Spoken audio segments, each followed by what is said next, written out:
Thank you, Ambassador Al Khalifa.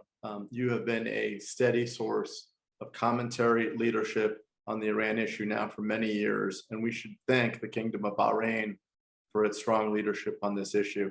Literally, Bahrain is on the tip of the Iranian spear, frequently subject to Iranian subversive activities, and feels the brunt of Iranian mischief and violence almost on a daily basis. And you're joining the Abrahamic Accords. Abrahamic Accords was incredibly consequential and shows the growing coalition across the region and hopefully the world to confront and counter Iran's continuing malign influence. But with that, I get to introduce my friend, my great friend, Ambassador John Bolton. And I've introduced you a few times, John, and every time I have a list of the bad names that you've been called by terrible leaders around the world, from Kim Jong-il to Kim Jong-un to the Ayatollah, I probably shouldn't repeat them.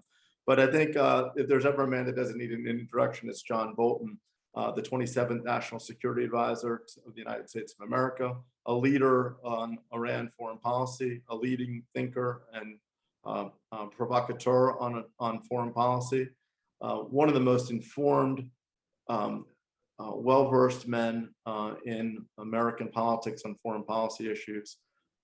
It's a real treat for me, John, to have a chat with you at our latest UANI summit. So with that, let's dive in, and I'll throw a question out for you.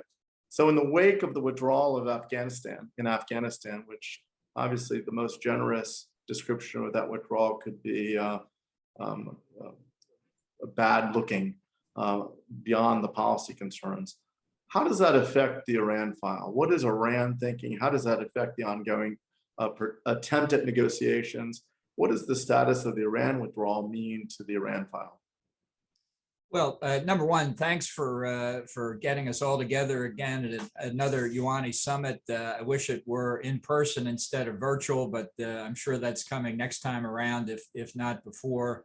And the timing of this particular summit, I think, turns out to be potentially quite important. A lot of subjects to cover there, but to start with Afghanistan, I think it's very important to understand this. I think the Biden administration's decision to withdraw will have enormous ramifications for the United States globally, almost all of them bad.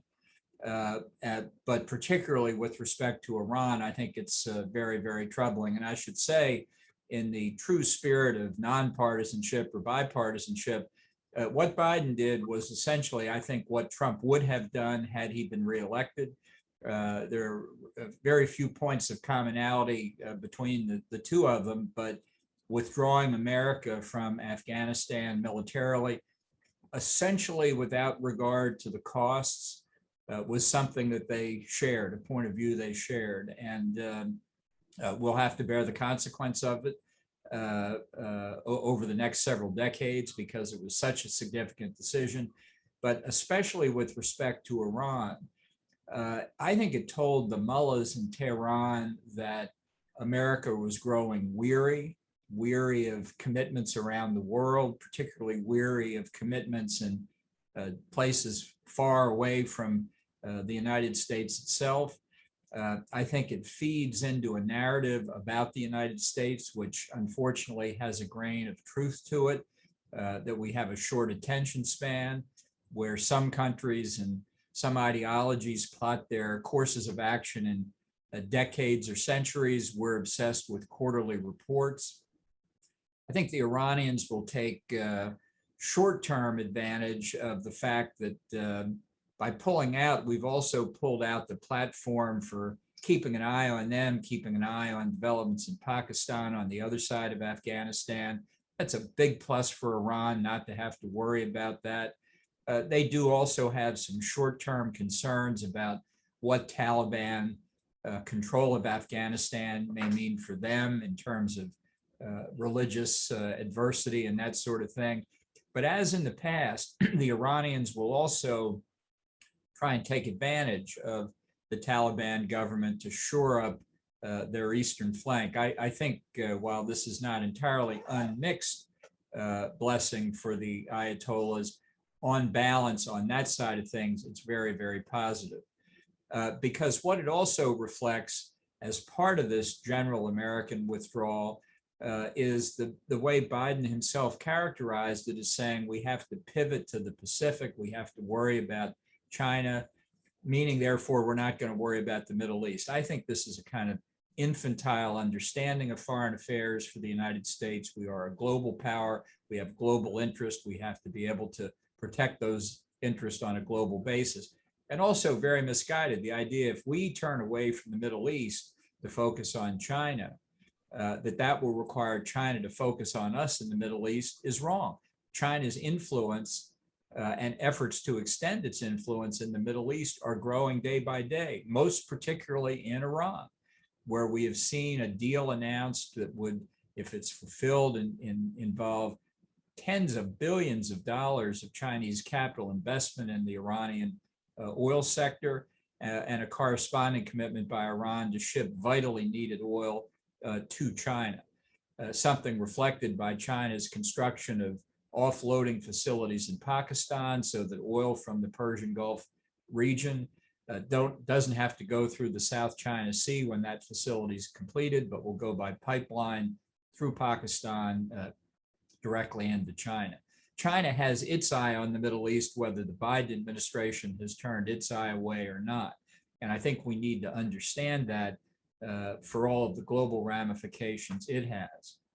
But I think the most important Iran-centric consequence of the withdrawal from Afghanistan is the renewed focus by the Biden administration on trying to get back into the 2015 JCPOA. We're now 9 months in since President Biden's inauguration, and despite one increased Iranian demand after another that demonstrates the utter unworkability of the JCPOA, the impossibility of rolling the clock back to put the United States back in that deal, the Biden administration is still beating its head against that wall. And this has to tell the mullahs that they've got the same kind of myopic policy in Washington that they did when the deal was signed in the first place. The 2015 deal is a terrible deal for anybody who is trying to prevent nuclear proliferation. It's a great deal for Iran, which is why they'd like to try and bind the United States back into it. So I think we're in a very critical couple of months here, and I hope that people looking at the consequences of this, certainly in Washington, understand that as hard as the Biden administration has pursued getting back into the deal, it remains exactly the opposite of the policy we should be pursuing. Let me follow up on a couple of the points that you made. First, on the Afghanistan point, how big a deal is it from a strategic perspective and a military perspective that we no longer have boots on the ground? We no longer have a Bagram air base, for example, to have people on the ground and to have military capability within that region. How strategically important was that since we no longer have it? Well, it's huge. And, the reason, the primary strategic reason we stayed in Afghanistan after the first overthrow of Taliban and the pushing out of al-Qaeda out of the country was to prevent Taliban and al-Qaeda from coming back in, to prevent another terrorist attack like 9/11. And that policy succeeded for 20 years. There were no attacks on the United States from terrorists based in Afghanistan. It was an insurance policy. It was what the British used to call forward defense, better to fight the terrorist issue there than in the streets and skies over America. That's all gone now. And with that military presence also went the infrastructure that went with it, the contractors, the NATO forces, their contractors, and the capabilities we also had and others had to gather information, not just about terrorist threats emanating from Afghanistan, but threats emerging in Iran and Pakistan as well. We, by our withdrawal, left a big hole in Central Asia, and the neighbors of Afghanistan, China, Russia, Pakistan, and Iran, are all going to fill it. And in almost every case, that will be to our detriment. One more follow-up on what you said about the JCPOA. I think all too often we're seeing politics coming into play and campaign promises affecting our the reality of our diplomacy and our other activities internationally. And the reality is that President Biden promised to re-enter the JCPOA as he ran for president. He won, and presidents get to fulfill their campaign promises. But I think that that's confusing because the way I see it, and I want to hear your views on it because you were the driving force in pulling out of the JCPOA. The JCPOA was a nuclear proliferation agreement plus maybe a little bit more that was entered into in 2015. The circumstances of 2019, the deadline of 2021, are so dramatically different that it's impossible, I think, to actually re-enter into JCPOA.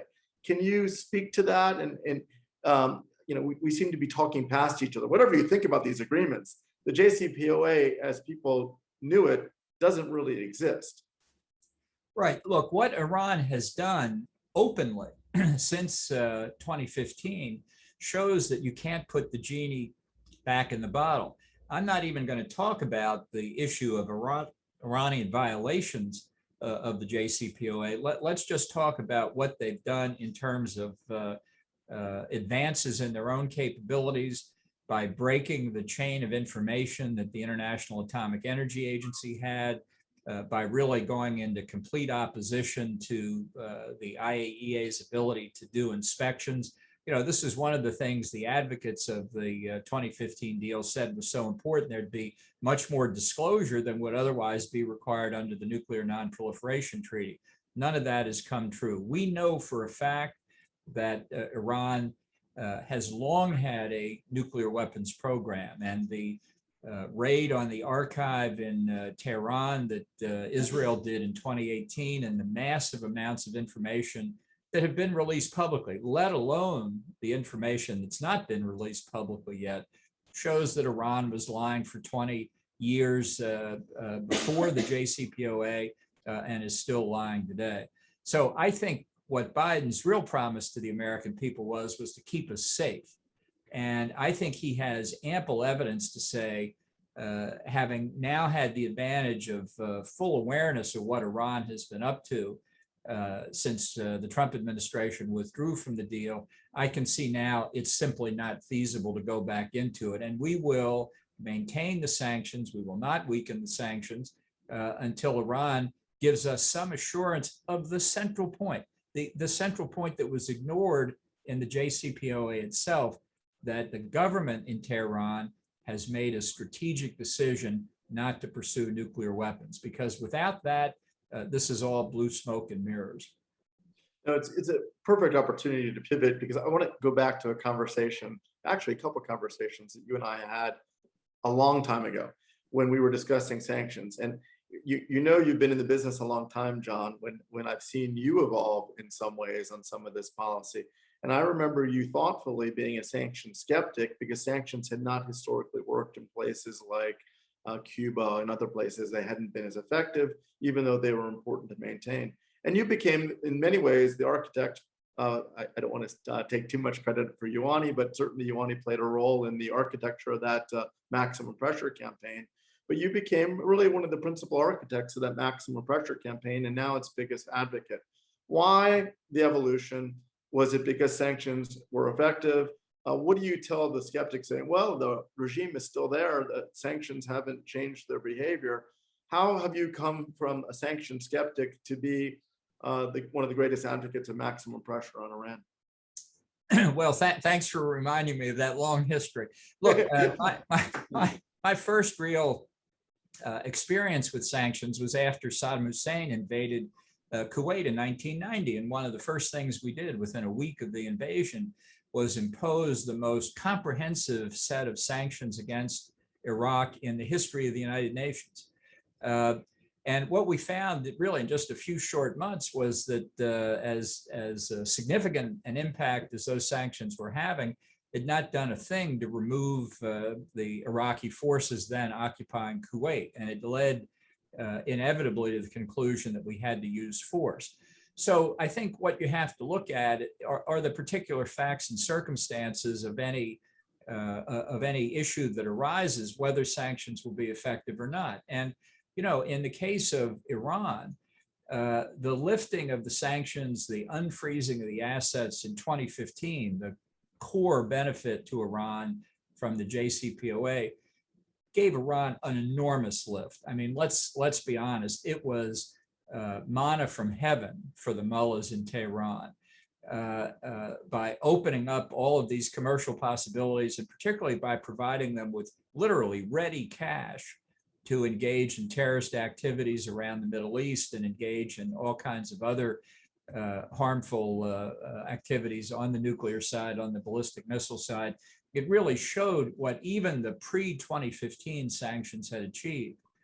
So we knew that as the Trump administration considered withdrawing from the deal and reimposing US sanctions, that we would have to overcome essentially 3 years of the high life that Iran had been able to enjoy without sanctions and the strengthening of its economic conditions. And many people told us that you are making a big mistake here. If you pull out of the deal and reimpose American sanctions, you will not be as effective as the multilateral sanctions that had been in place before 2015. If those sanctions didn't change Iran's behavior, in your view, why do you think US sanctions alone can have that effect now?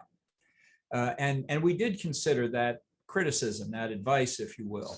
And we concluded that one way to avoid that danger was to make sure we really enforce the sanctions. And that's where the idea of maximum pressure comes from. And I would argue, despite a less than perfect performance by the Trump administration, there was much more we could have done. I won't get into all the internal reasons here, but not everybody was on board with a real maximum pressure campaign. Notwithstanding that, the effective use merely of US unilateral sanctions had a devastating effect on Iran's economy. Now, my view has been for a long time that ultimately you're going to need a new government in Iran, one that's responsive to the people before the nuclear program is abandoned.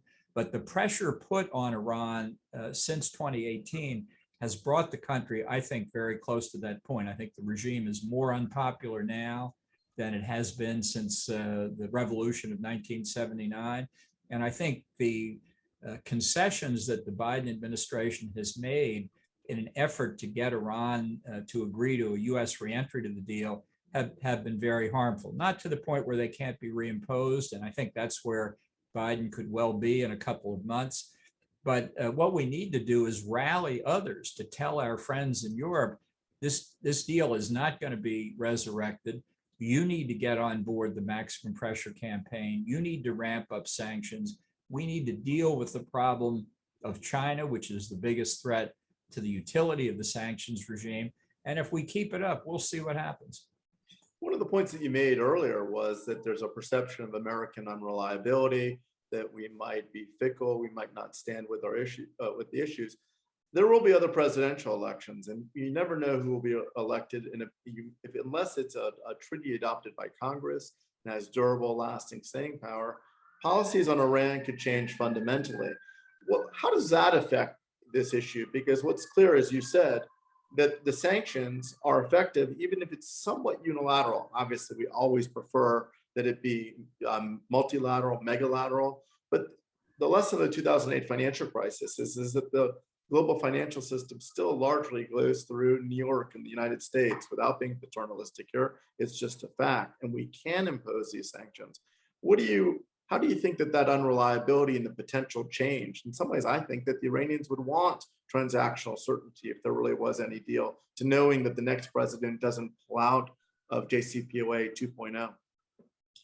Well, I think it's one of the most revealing things of the pressure that the government in Tehran thinks it can bring to bear on the United States. We've seen in the negotiations that they have apparently asked the Biden administration to make a commitment that no future US administration will withdraw from this deal. Now, welcome to the Constitution of the United States. Biden cannot bind a future government, and no responsible president would ever agree to that. But what it shows is how fearful Iran is of having these sanctions put back in place. And that tells me that although we've not been successful either in getting a government of responsible people in Tehran or getting them to stop their nuclear and ballistic missile programs, the pain being caused to them is very, very substantial indeed. So I think the objective that we all say we have, including our friends in Europe, including Russia and China, the other permanent members of the Security Council, including the membership of the International Atomic Energy Agency, is we don't want Iran with nuclear weapons. That is the consistent point, honored in the breach by some more than others. But if that's the real objective, we're going to stay at it. That you can count on, regardless of what party is in the White House in the United States, because once that happens, the balance of power in the broader Middle East and really the world as a whole is gravely, gravely threatened, and international peace and security will be in jeopardy at that point. Could it be that the Ayatollah and President Raisi are aligned, John, in the belief that any JCPOA 2.0 needs to be submitted to the Congress as a treaty? Is it possible we actually share a view with the Iranians in this instance? Well, I'd love to have a new Biden administration agreement submitted to Congress. They couldn't get 2/3 in support of a weak agreement if their lives depended on it. So they're in a real bind here. And to be true to the promise that we want to be sure that Iran doesn't get nuclear weapons, I would think after 9 months they would be rethinking exactly how they want to go about that. Now, we'll see. That's the interesting political development inside Iran, as you mentioned, is the election of still relatively new President Raisi. Many people believe that he's being groomed as the third supreme leader after the Ayatollah Khamenei. Since the next supreme leader will only be the third one, it's not like they have a systematic form of transition. But I think there is logic from their point of view to having somebody that Khamenei trusts to carry on his policies, so there will be coherence from the Iranian side. And what that means is, unlike the past several years, no more smiling faces of Iranian diplomacy, no more people who seem amenable to Western modes of approaching this issue. This is a government that remains committed to getting nuclear weapons, and I don't think there's going to be any pretense here about exactly what their objectives are. So I think the Biden administration diplomatically is about to come head on into a wall of reality. You make a very good point about Raisi being groomed, potentially groomed as the next Ayatollah, and that perhaps distinguishes him from some of his predecessors. But one of the things that confuses me when we see the international coverage, the policy debate, whenever there was a new president, from Ahmadinejad, then to Rouhani, the smiling sheikh, to Javad Zarif, we've been there for so long, that somehow policies were going to be different or change, and that there was this analysis of these different men as if they would be somehow different leaders. I have always been confused by that, because unless you know what is in the head of the Ayatollah, it seems, the policies and the smiling faces or the scowling faces don't matter. Why do we fall for that in the West? Why do we let the appearance of these apparent moderates or conservatives matter one way or the other? Well, I think this has been a fallacy of American diplomacy and political analysis for getting on to 100 years here. As we looked at the Soviet Union, we were constantly looking for moderates and hardliners in the Communist Party there. In Iran, look, I'm sure that within the ruling elites, there are a lot of differences on domestic sorts of issues and on religious interpretation and matters like that, where maybe there are hardliners and moderates and that kind of thing. But I don't think we've ever seen any division among the really top figures that they want nuclear weapons. And so as long as that remains a strategic objective, their divisions, their personal ambitions and animosities on other issues don't amount to anything. If there's a division at the top on the nuclear weapons question, the division is between a group of hardliners on one side and hardliners on the other side. That's the only division I see. We've talked about this, John, in the past, and I think both of us have remarked on this. One of the policies, both in North Korea and even as applied to the Iran negotiations under President Obama, was this notion of kicking the can down the road, buying time in some way. Maybe something would happen. Now, the advocates of kicking the can down the road, it says, well, you avoid the problem in the very short term. We pass it on to our successor. Maybe something happens in between. Is the kicking the can down the road policy in this instance sound? Give me your reaction to the kick the can down the road policy as it applies to Iran now. Well, I think it's failed. I think it's failed in North Korea too. And the circumstances are quite different politically and diplomatically.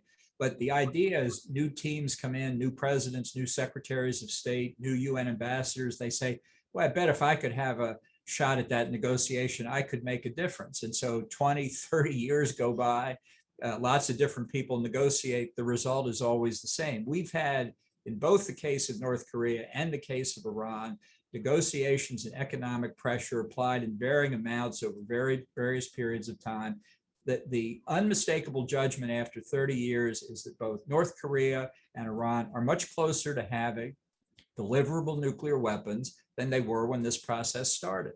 That means, let's be blunt, we are failing. If our objective is to prevent nuclear proliferation, we have been failing for 30 years. Now, one would think at some point we can draw conclusions from these policies that have failed, but we're running into what Winston Churchill called in the 1930s, looking at what was happening in Germany. We're running into the confirmed unteachability of mankind. That people just won't say, they're getting closer to nuclear weapons, and doing the same thing that's failed before over again is not likely to have the same result. So North Korea is ahead of Iran. That's the only good news when it comes to considering Iran. We've got more time, unless Iran just buys nuclear weapons from North Korea, which is always a possibility. But in the case of Iran, let's not continue to make the same mistakes that we've made in North Korea. Let's see if we can't do a course correction now for those that have looked in for other ways to do it, and come down and get together on a policy that really does stop Tehran from getting nuclear weapons. So I want to put you back into your old office in National Security Advisor's office, and the doors close, and you're sitting with Jake Sullivan and the Secretary of State, and they want your private, candid thoughts about what you think, putting aside all the partisanship and the stereotypes and everything else. We know these guys. What would you say to them? What would you say thoughtfully to them about your experience and what you would advise them now? What would you tell them to tell President Biden?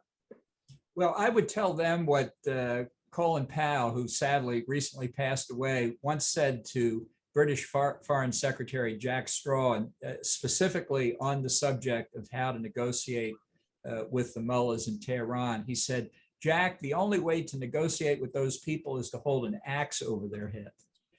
You're not going to get any kind of result without doing that. And, if it's politically difficult for Biden to move away from rejoining the 2015 nuclear deal, people like me who never thought it was a good idea should applaud them when they say, we've come to the conclusion we can't back into the deal. We're going to try and find another route. We should say, congratulations, we're with you. Not going back into the deal is the right thing to do.